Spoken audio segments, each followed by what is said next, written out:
You know? Hi guys! Welcome back again to my vlog, and for today's video, pag-usapan natin ang 10 dahilan bakit the best na magtrabaho dito sa Japan. At kung bago ka pa lang sa ating channel, pindutin mo na ang subscribe button para updated ka sa ating mga videos. Kung napapaisip ka ano nga ba yung mga dahilan bakit maganda na magtrabaho dito sa Japan, panoorin mo to hanggang sa dulo. At kung nagbabala ka naman na magtrabaho dito, baka makatulong sa itong video na to, kaya keep on watching. Pangalawang balik ko na nga dito sa Japan at nung una ay under TITP ako or Technical Intern Program. Isa akong trainee at nung una ay 3 years lang yun. Pero ngayon under ako ng SSW Visa 1 at pwedeng umabot hanggang 10 taon ang pagtatrabaho ko dito. Pero ano nga ba yung mga dahilan bakit ko nagustuhan dito? Number 1, ang Japan ay napakagandang training ground. Kung may experience ka sa Pilipinas at pareho yung skill na applyin mo dito sa Japan, the best yun. Pero para sa mga wala, don't worry kasi dito sa Japan, ituturo nila talaga sa iyo mula sa basic hanggang sa whole process ng trabaho. Isa pa daw ng kanilang work ethic, cultures, and manner ng trabaho dito sa Japan. Di lang yung kasi magigain ka rin ng new skill. Number 2 reason, ang salary. Compare sa pagtatrabaho sa Pilipinas, mas okay ang salary dito. Di man malaki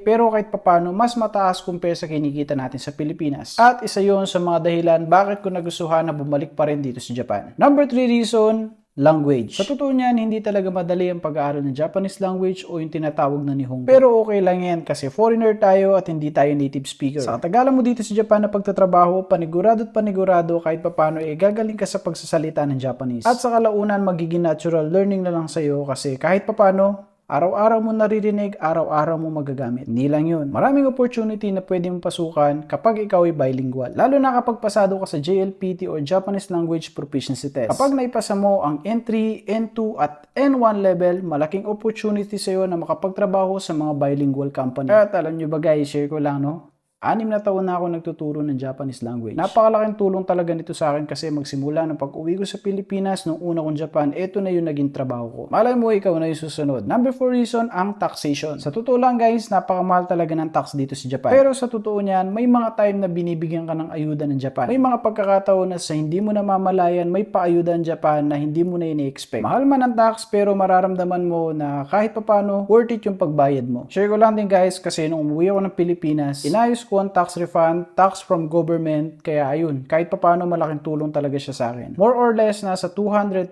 pesos ang nakuha kong tax refund nung una kong Japan. At sinasabi din to ng mga hapon sa akin na pag uwi mo ng Pilipinas, magagamit at marirefund naman yung tax na binayad mo dito sa Japan. Number 5, ang hospitalization. Sa totoo niyan guys, believe talaga ako sa sistema ng Japan pagdating sa hospitalization. Meron ang tinatawag na hukensyo o yung equivalent sa PhilHealth natin. At nag-work talaga yon as long as meron ka. Number 6 reason, ang weather at ang season syempre sa Japan. Nakakabilib lang kasi nasa 4 season country tayo. May experience mo ang winter, spring, summer, and fall. Lalo-lalo na kapag spring season at autumn, ito yung season na gusto ko kasi nakaka-relax. Number 7, tahimik ang Japan. Bibihira ka lang talaga na makakarinig sa mga kapitbahay mo ng ingay. At hindi lang yun, walang pakialamanan dito. Number 8, less stress dito sa Japan kasi kahit papano bibihira na mawala ng supply ng kuryente at supply ng tubig. Di naman sa disappointed ako sa Pilipinas pero aminin man natin hindi, madalas na nawawala ng supply ng tubig at madalas na nawawala ng supply ng kuryente. Kung kailan na kailangan mo na, dun pa mawawala. Sorry guys, pero nagsasabi lang tayo ng mga facts kaya huwag nyo naman sana akong iba. Number 9 reason at isa to sa mga gusto ko. Ang pagstay at pagtatrabaho mo dito sa Japan ay kahit papano, it develop your maturity.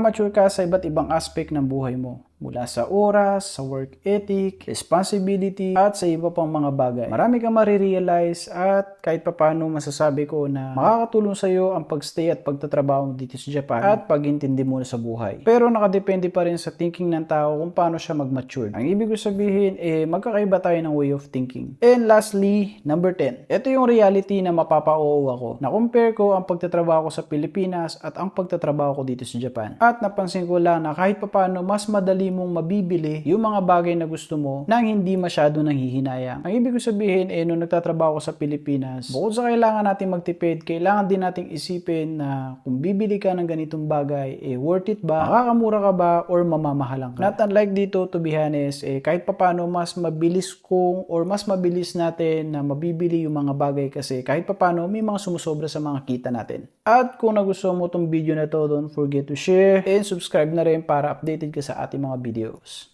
Yun lang!